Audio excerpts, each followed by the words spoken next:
Welcome to Bala cars. இப்போ நீங்கள் பார்க்க போகிற கார் பார்த்தீங்கன்னா ஹோண்டாயில் வெர்னா அப்படிங்கிற காரை பற்றி தான் பார்க்க போகிறோம். வாங்க வீடியோக்குள்ளே போகலாம்.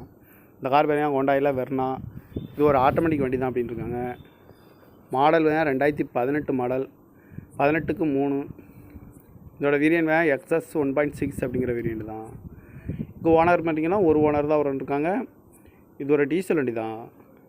கிலோமீட்டர் பார்த்தீங்கன்னா 1,13,200 கிலோமீட்டர் ரன்னிங் ஆகிருக்கு. கம்பெனி சர்வீஸ் ரெக்கார்டோட வண்டி இருக்காங்க. இதுக்கு இன்சூரன்ஸ்னு பார்த்தீங்கன்னா 27/3/2025 வரைக்கும் இன்சூரன்ஸ் எடுத்து வச்சுருக்காங்க. காரோட ஐடி வேல்யூ பார்த்துட்டிங்கன்னா 8,51,159 ரூபா ஐடி வேல்யூ மட்டும் இருக்காங்க. காரோட ப்ரைஸ் என்ன சொல்கிறாங்கன்னா 9,50,000 சொல்கிறாங்க. ரேட் குறைக்கணும்னு சொல்லியிருக்காங்க. குறைச்சி பேசி இந்த கார் பண்ணிக்கலாம்னு சொல்லியிருக்காங்க. ஏசி வந்துடும், power sharing, power window, sunroof வந்துடும், ஏபிஎஸ், ஏர் பேக்கு, அழகுவில் வந்துடும், டச்சு ஸ்க்ரீன் வந்துடும், ரிமோட்